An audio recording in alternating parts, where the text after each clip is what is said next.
Nagpaabot ng pagbati ang South Korea kay President-elect Rodrigo Duterte.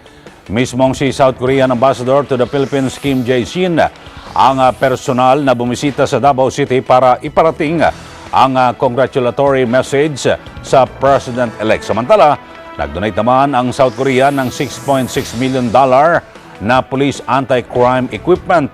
Si Sofia Ocot sa detalye. Personal na bumisita at binati ni Korean Ambassador to the Philippines Kim Jae-shin si President-elect Rodrigo Duterte sa Davao City. Sa pagtungo nito sa Davao, humarap ito sa media at tiniyak na magpapatuloy na magiging bahagi sa pag-unlad ng bansa ang mga Korean company sa ilalim ng bagong administrasyon.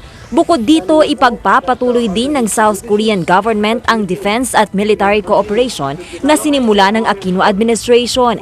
Ipinaabot din ng opisyal na nangangako ang Korean government na tutulong kay Duterte para makamit ang target nitong masugpo ang krimen sa pamamagitan ng pagdodonate ng $6.6 million na police equipment upang magkaroon ng mas maayos na lugar para sa mga negosyo sa Pilipinas. Isa sa mga natalakay sa pag-uusap ni Duterte at ng Korean Ambassador ang economic development, kabilang na ang pagtatayo ng mga infrastruktura, transportasyon at agrikultura. Una na nagkasundo ang Korean government at Pilipinas sa isang $100 million loan deal para sa Pangil Bay Bridge na magkokonekta sa Tangub, Misamis Oriental sa Tubod, Lanao del Norte.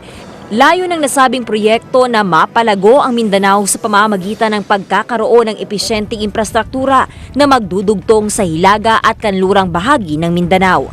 Sofia Ocot, I Am One with 25.